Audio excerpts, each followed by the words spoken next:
Hello and welcome back to the Swingman podcast.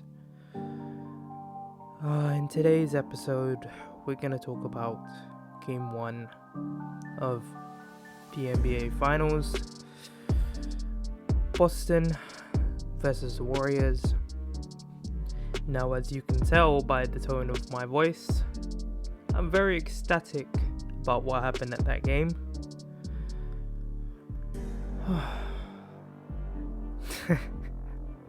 Alright, but jokes aside, yeah, we're gonna get into Game 1 of the 2022 NBA Finals. And there were a lot of interesting things that happened throughout that game. So, just like last week's episode, it's just gonna be me talking to you guys. But there are a few points that I wanted to raise, and hopefully we'll get through it in the span of 48 minutes. So, jumping straight into things, the Warriors fall short 108 to 120 in a loss to the Boston Celtics at home. And just like last time, I think it's probably best to break it down into two sections. Why the Celtics won and why the Warriors lost. But before we get into that, I just wanted to give you my initial impressions of how I thought the game was going to go. So, if you guys saw the game, you would see that Steph scored, I believe it was 21 points with 6 threes in the first quarter. And typically, Steph Curry is Steph Curry. But to go out and have a performance like that still shocks me as a fan. And I'm sure a lot of other NBA fans as well. Just because, it's game 1 of the NBA Finals. So you would think that the defensive pressure would be a lot more intense just because, it's kind of the best of the best competing at this point. So for him to go out and score with almost ease was just reassuring as a Warriors fan, but also I've heard a lot of complaints that the NBA playoffs this year has been quite uncompetitive and sort of boring in a sense. So I thought that's how the majority of the game was going to go. Because, if you've kind of played basketball before, even as a non-basketball player myself, I know that when I sort of get in a shooting rhythm, my overall shooting consistency improves. And that's solely based on confidence. When you start seeing the ball go in the rim time after time after time, you start feeling like you can sort of make any shot you want. And that's what I saw from Steph in the first quarter. Granted, they were giving him a lot of open looks. And what I noticed from Boston's performance in the first quarter, they would go under the screen a lot. And I guess you could say you wouldn't expect somebody to just go on an absolute tear from the 3-point line in that short of a time. Usually it takes, maybe a quarter or two to sort of get your legs under you. But I just couldn't understand from a defensive standpoint why you would let somebody who shattered the 3-point record, why you would let him just start jacking up threes uncontested. So I thought by the way that they played in the first quarter, we had the game in the bag. But that's obviously not what happened. So we'll dive straight into the first section, why I believe the Warriors lost. So, point number 1, offensive production. Now, what I will say about this is I do understand the pressure of performing under the bright lights of the finals for somebody like Jordan Poole. At the end of the game, he had a total box score of 9 points, 2 assists, and 2 rebounds shooting around 29% from the field and 20% from three. And that was in the span of 25 minutes, I think. So, as I said before, I do understand the pressure of the NBA Finals. And he's only a young kid. Jordan Poole is 22 years old, so younger than me, and he's balling out of his mind. And for the large part of the Warriors' playoff runs, he has been performing well. So, in that sense, I can cut him some slack when you talk about his game one performance, simply because, when you're fighting for something that they've probably dreamt of as kids about winning, there are obviously going to be a lot of external pressures, whether that be from teammates or even going on social media. It's their first run at the playoffs since the dynasty with KD ended all that time ago. And as I said in the previous episode, you would know that the Warriors came up short in the last 2 years. But despite all of that, it just simply wasn't enough. Now that's a harsh critique to give, because obviously with that comes credit to the Boston Celtics defense, which I'll talk about in a bit. But in terms of his performance, it just wasn't enough output from what is deemed by a lot of people as the Warriors' death lineup, which I was talking about in last episode, where they sort of go small with Draymond at the 5, Andrew Wiggins at the 4, Clay, Poole, and Curry. When you have a lineup like that, who are so offensively dependent on shooting, you kind of have to perform better than that, because from what I saw in game one, Jordan Poole is an easy defensive target to match up against. So when you talk about each player having a role on the team, Jordan Poole's role is strictly offensive, and he doesn't really provide any defensive contributions to games most of the time. So that's why I'm kind of being a little bit harsh, just because in I wouldn't say critical game, but an establishment game, I think it's best to set the tone with aggressiveness. And yes, there are things like shooting slumps which you can take into account, but there just needs to be more contribution. And with that, I'm going to point out another player, Draymond Green. Now, if you guys know Draymond Green, his style of play isn't geared towards offense. He's never really been an effective scorer, but he has always been a brilliant playmaker. The reason I'm bringing this up is he had quite a few costly turnovers. Now, if you see his overall box score, he only had 3, which is about the average turnover rate for any standard player. But I think his impact in the game wasn't really felt to a point where he couldn't provide offensively. Now, I'm not talking about shooting numbers, because he scored 4 points on 16% from the field. Like, just let that sink in for a little bit. 16%. I think at some point in the game, defenders were leaving him wide open, basically daring him to shoot. And as you should, if you're having a performance like that. But my goodness gracious. Being the playmaker that he is, you couldn't really feel his imprint on the game because of those turnovers. despite him having 5 assists. And so I think the negative outweighed the positive in this scenario just because it resulted to them losing the game. And I know what you guys are probably thinking.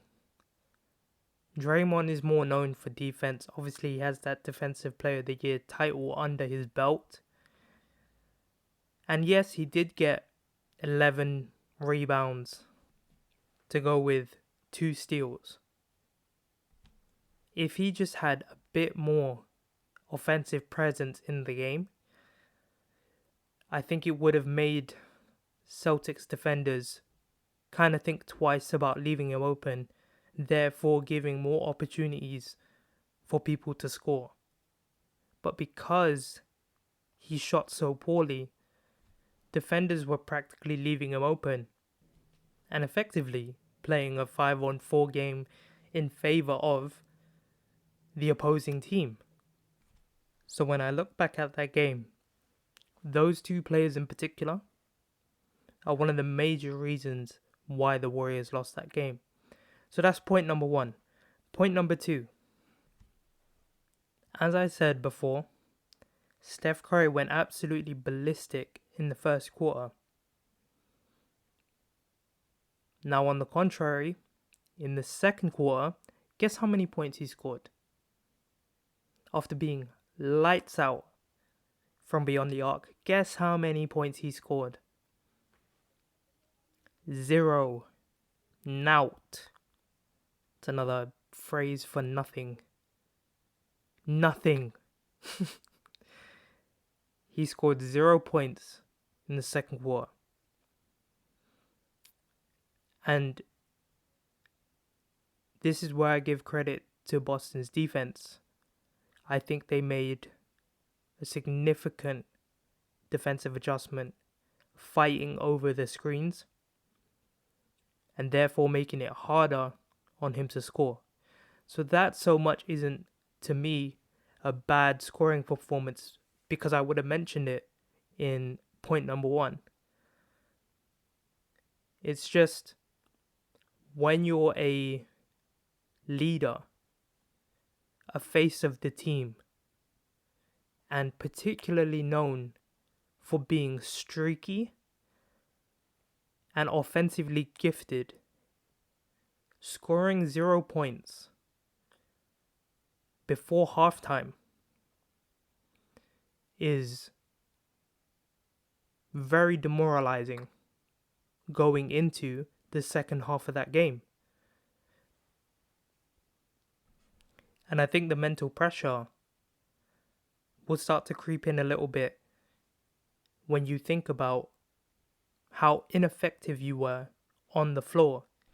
So that can kind of break up an offensive rhythm for a player.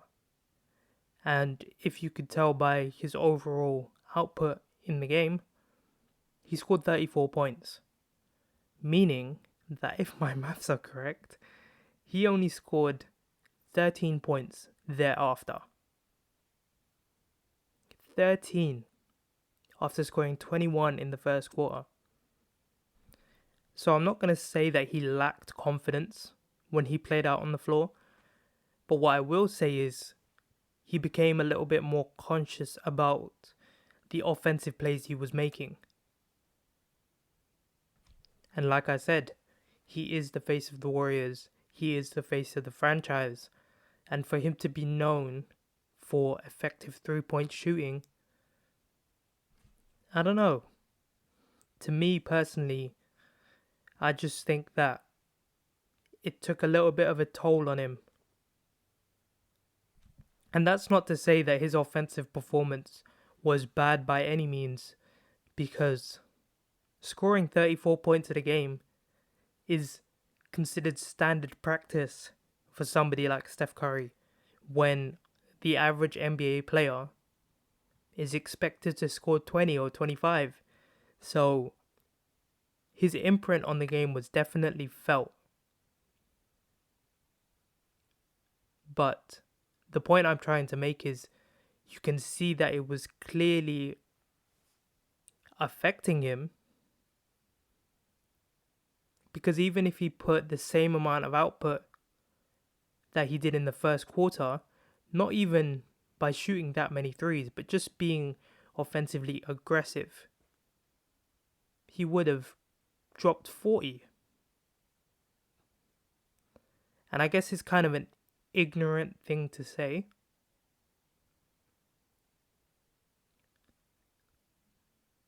but that's 10 twos.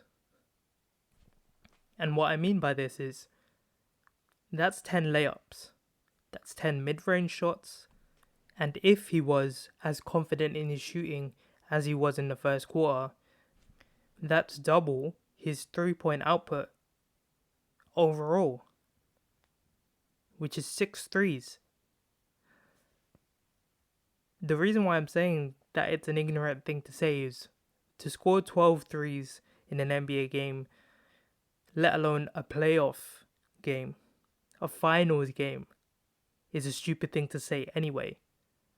But I hope you can see my point that offensive aggression could have doubled his output. And when you talk about his imprint as a leader, his overall performance could have encouraged other players who weren't playing as well as they should have, like Paul and like Draymond Green, and even somebody like Looney, to perform better offensively, because it's infective, it's contagious, and the overall morale of the team probably would have been a little bit higher, in my opinion. So that's point number 2. And now the third and final point as to why the Warriors lost this game. The 14-point lead that they blew late in the third and early in the fourth. Now remember what I said about streakiness and shooting rhythm, right? This all applies to what I'm about to tell you now. I understand that before games, you do a scouting report of who is effective where should we force this player, etc., etc., just to know where your opponent's weak points are. And one of the things that I sort of outlined when looking at the game was Derek White. Now I'll get onto him further into the breakdown of why the Celtics won. But the reason why I mention him is he's one of the key factors in the Celtics' late run, which eventually made them close out this game. I think that they let him, as well as other players that I'm going to mention in a little bit, go on too streaky of a run to the point where they had so much confidence in their offensive ability that they shrank that lead down. And as you could see, late in the third and early in the fourth, a majority of their production was coming from 3-point shots. The other thing I also understand is defensive matchups, defensive sets. The Warriors did play a little bit of a zone, but what I noticed was they were often getting beat on that zone because of Boston's offensive aggression and ball movement in particular. It just kind of broke down the zone, leaving the players that I've mentioned before wide open, giving them more confidence to hit shots that they wouldn't normally take in a regular game because they know that they are not that good at it. It's an effective strategy for sure, but you kind of have to live and die by those decisions, and ultimately the Warriors died by it. So hopefully they do make the adjustment in game 2 of the series. But that was just my major takeaway. And another thing as well, they had a scoring drought for I believe 4 minutes in the fourth. So that's a third of the quarter. That's a big chunk of no scoring. So when you talk about trading baskets, essentially tit for tat, there's no way that you can win the game by not scoring. And a lot of analysts say defense wins championships. Not even a lot of analysts, to be fair. A lot of NBA players say defense wins championships, and for the large part I agree. But they didn't provide anything in that drought or that Celtics run, whichever way you want to look at it. They did not provide anything on either sides of the ball. So how do you expect to win that game? Anyways, let's move on to the second half of the podcast before I break down and start crying or something. I don't know why the Celtics won that game. Point number one. When you look at Boston's overall contribution to the game, Boston had more of a balanced scoring effort as opposed to the Warriors. In my opinion, Curry was picking up most of the slack with 34 points. And as I just mentioned, he had that terrible second quarter. So for him to be one of the biggest, if not the biggest offensive contributor in that game, speaks volumes to how well the Boston Celtics played. One thing I would like to mention, however, is Jason Tatum had a terrible game. Absolutely terrible. He scored just 12 points in 42 minutes of game time. But fortunately for him, his teammates were able to pick up the slack. Most notably Al Horford. But there are also other names like Jaylen Brown, Derek White, and Marcus Smart. Al Horford had 26 points. And this is going to lead me to my second point of why the Boston Celtics won. Despite Tatum having that terrible game, and the reason why I'm using such a aggressive word to describe his performance is, if you keep up with the NBA, you would know that he is one of the most prolific NBA stars on the rise right now. He's a young talent, and you never really see him have this bad of a game. Now I'm going to give him some credit as well, because this is his first time on the final stage alongside all his other teammates, but again, he is a young talent.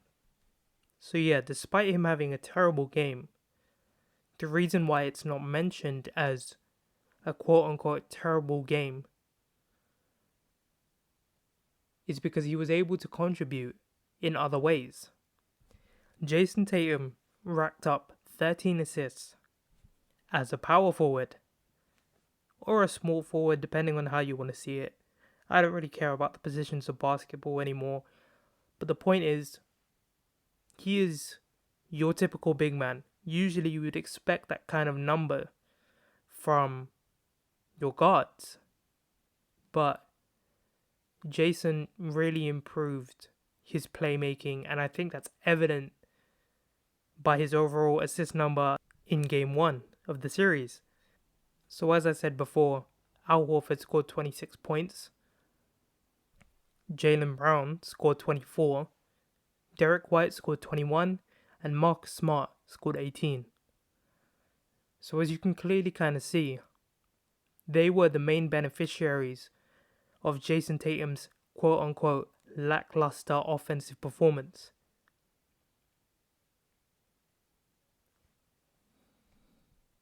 And that's something that I feel like the Warriors lacked, and which ultimately led them to their Game 1 loss.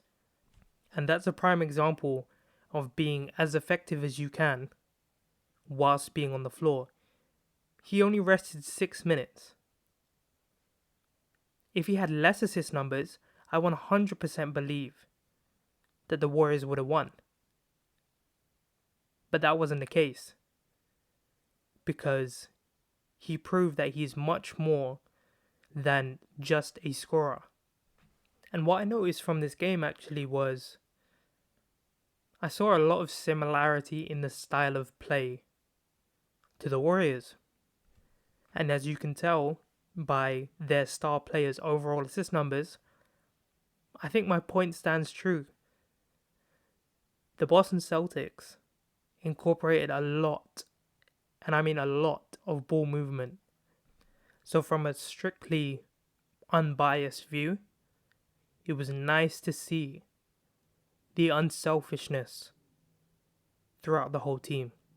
The willingness to trust your teammates to make the shot. And it proved beneficial for them. As I mentioned before, there were some players who you wouldn't expect to contribute in that way, who stepped up big time when the moments mattered. And to me, that's solely based on your star players, your leaders, trusting you to make that shot. That gives you so much confidence when you know that you are being given the ball in big time moments. And that's what put them over the edge. Another aspect that I think led them to this victory was their defensive pressure on the ball.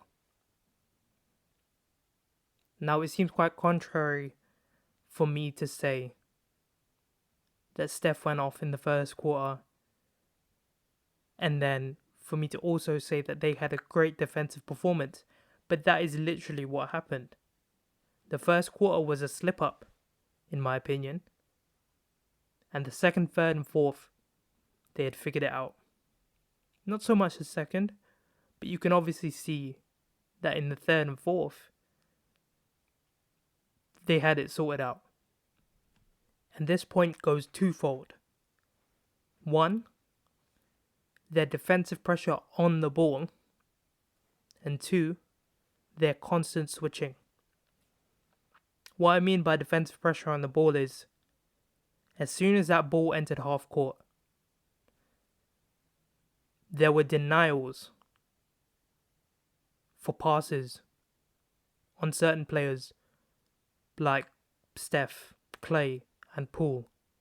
You could see that their defenders were actively making sure that it wasn't going in either of those players' hands.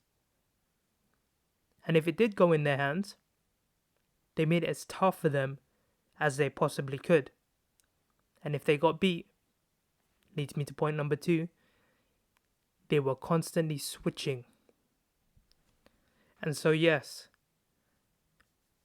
some defenders were getting beat, but this is the part where I give credit to Boston's overall communication and willingness to help their teammates. Their help defense was incredible to watch. And as I mentioned in the last episode, Boston are prolific in defense. And it's not just their attitude towards playing defense, but it also has to do with their personnel. I think one of our downfalls is the fact that our only big man is Kevon Looney. And I know Kevon Looney has been playing out of his mind defensively, on the boards in particular. But when you talk about our most skilled lineup, which is that small ball lineup that I talked about, we are very, very, very small. Draymond Green is our center. He only stands as 6'6". 6'6" against guys like Al Horford and Robert Williams. There is no chance. Absolutely no chance. And I know I give a lot of praise to Draymond Green's defense and his intensity, but from the scientific aspect, right? And I know a lot of people say heart over height, but there's two players that can beat you to the boards. And even taking it a step further, let's talk about on the offensive side of the ball. How do you expect to contest those kind of shots when your tallest player is 6'6"? Like, I hope you understand what I'm trying to say. That lineup, whilst it is good offensively, as I mentioned, when you are not performing well, you cannot rely on that lineup defensively. Now, it is worth mentioning that the Warriors, they did bring back Iguodala and Otto Porter, who are, your second and third best defensive options in terms of size. But even still, Looney is our best man for the job. So when that smaller-ish lineup comes out on the floor, you're getting beat every time, not only on the boards, but on offensive putbacks.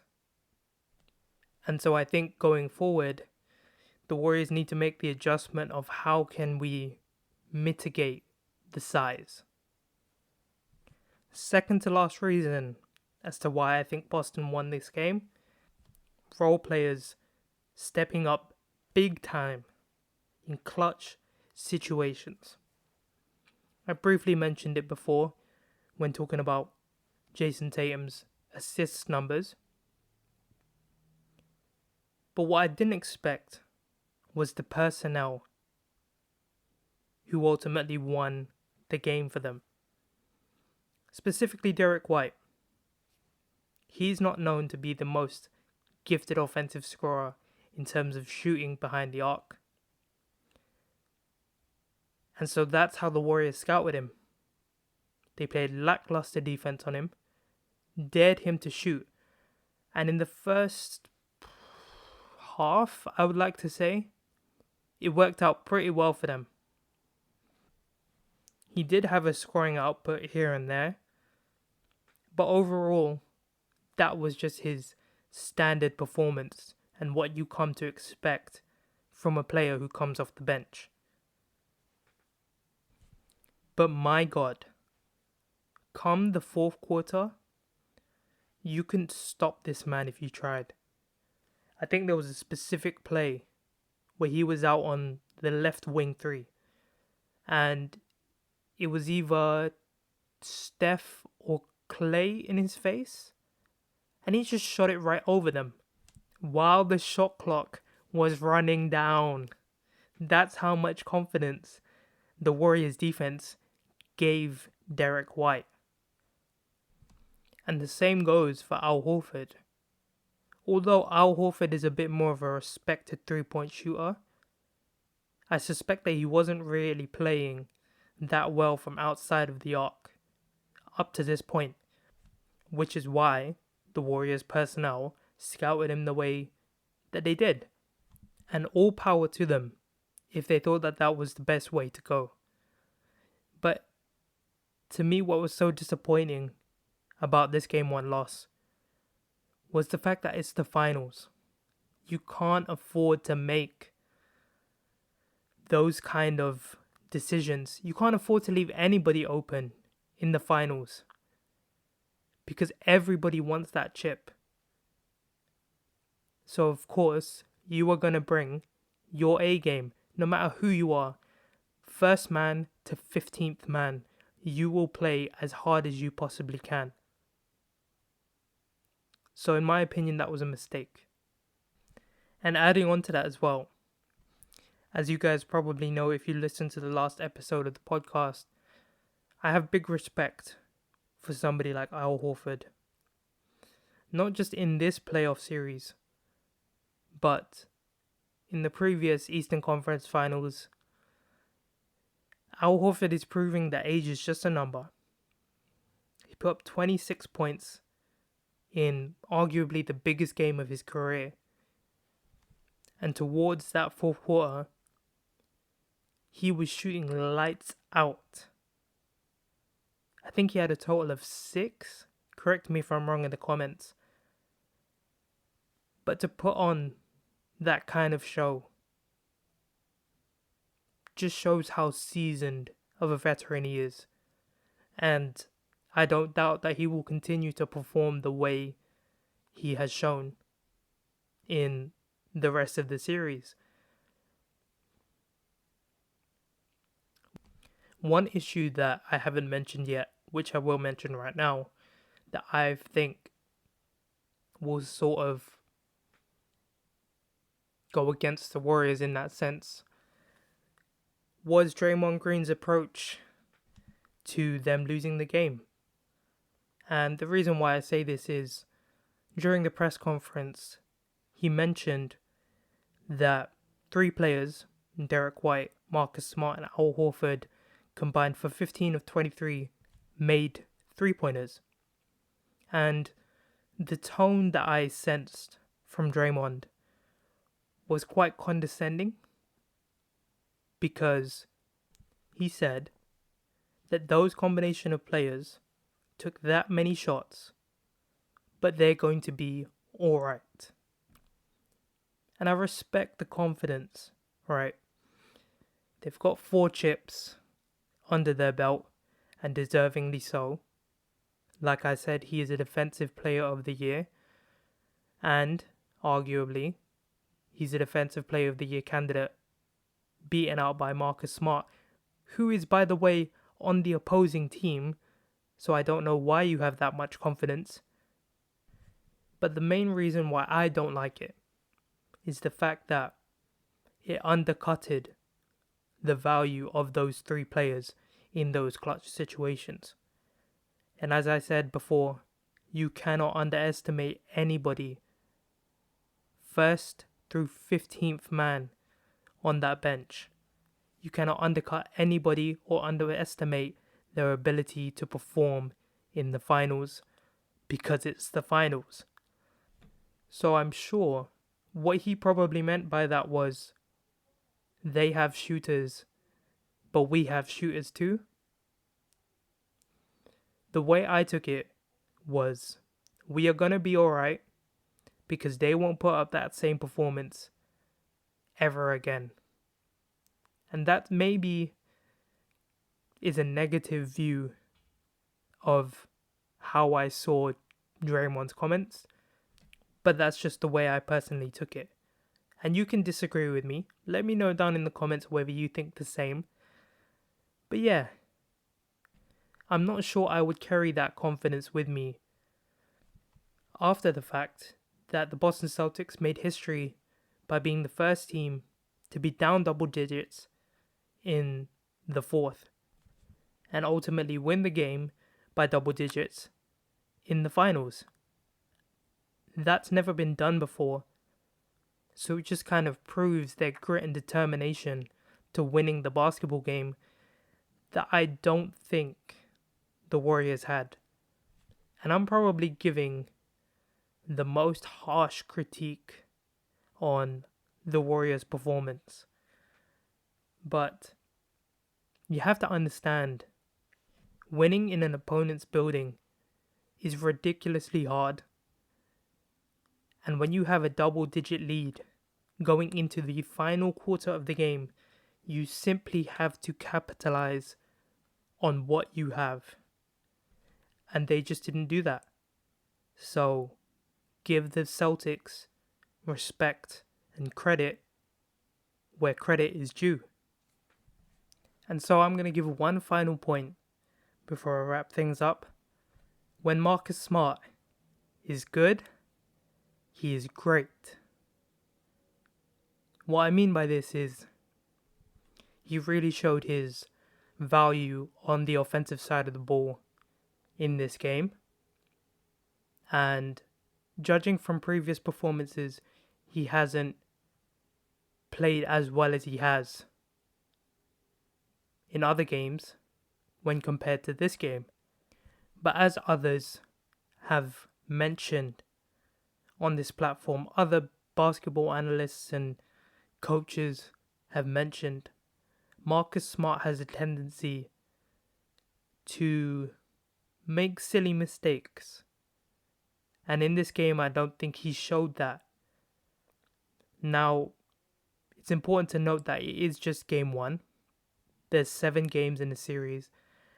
And as Draymond Green correctly pointed out, it's not the first to 1, it's the first to 4. So, we have yet to see whether Smart will perform the way that he did in the series opener. So, whilst it is proving beneficial for the Boston Celtics as of right now, I'm not quite sure if he can maintain that level of play throughout the entirety of a 7-game series. So if I were the Warriors, what would I do? I think that their approach to Marcus Smart was the correct one. And if I was to lose a game, I would live with the result of knowing that Marcus Smart beat me in that game.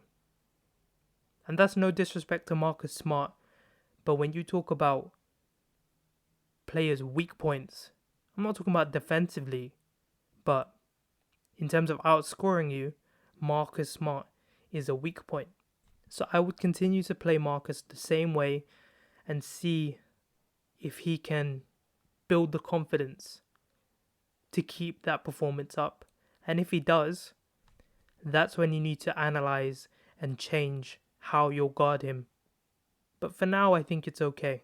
But my point is, he is proving himself to be one of the biggest contributors to them winning this overall finals series.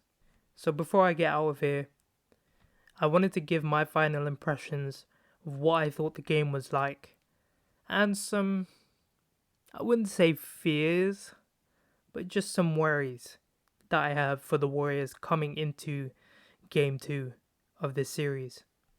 What I worry about the most for the Golden State Warriors is their ability to lock down Tatum. Now, if you took Game 1 at face value, you would say there's nothing wrong with the Warriors' defense and how they defended Jason Tatum. But in my opinion, his performance was down to his lack of ability to score. And it had, not to say nothing to do with the Warriors' defense, but I would more so consider this a bad shooting night, which everybody has, no matter whether you're a star or a bench player. Everybody has bad shooting games. So my only concern is what happens when Jason Tatum starts to find his rhythm in this series. What happens then? Because for him to only score 12 points and you to conveniently lose by 12 is one of those situations where it's so once in a blue moon that you kind of have to be careful on how you're approaching the next couple of games. Because if you know Jason Tatum, he won't perform that way throughout a 7-game series, and especially not on his home court. So I'm overall impressed by the effort that the Celtics gave in showing the Warriors that they are not an easy team to beat.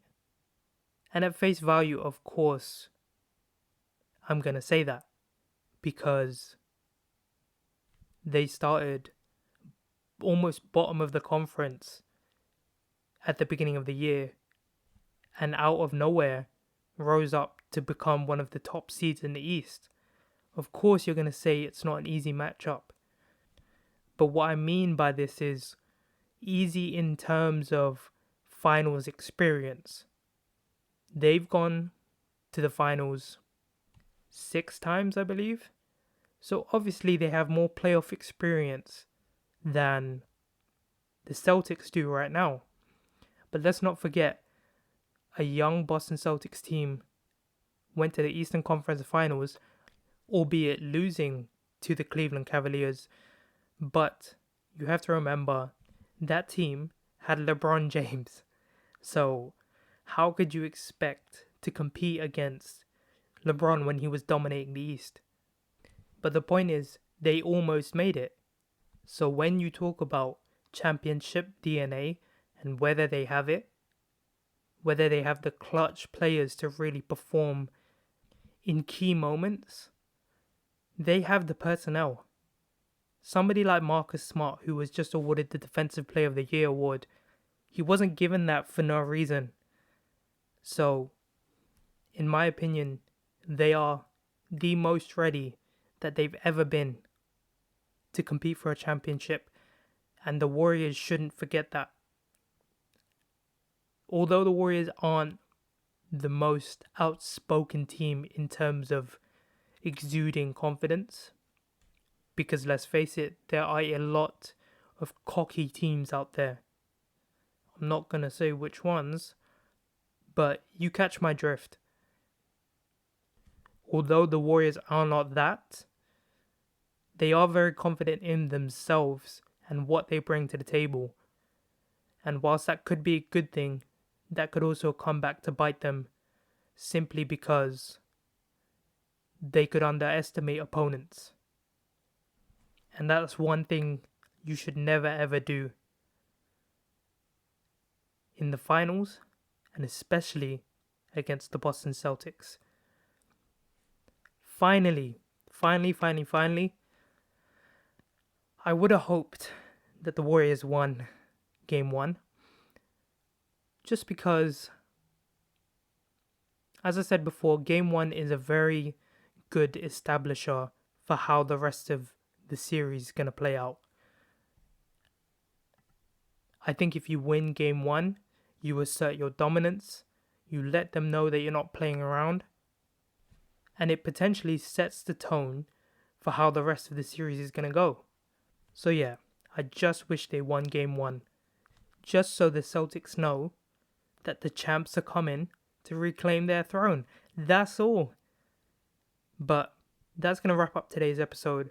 Before I head off, I just want to give a special shout out to my brother Glenn. Not even a shout out at this point, just a remark. For the rest of the finals, Glenn, we're not friends, alright? And I just wanted to point this out because as soon as the Warriors lost, I gave it a couple of days to process the loss. But he was the first one to message me. So with that being said, as of when I'm recording, the series is tied 1-1. So you know what I say to you, Glenn? But jokes aside, that episode will be coming out soon. And with that, I hope you enjoyed today's episode. If you did, let me know in the comments. Smash that like button, hit that subscribe button, and make sure to click that little bell icon to be notified about when every video gets released. But until then, guys, take care and goodbye.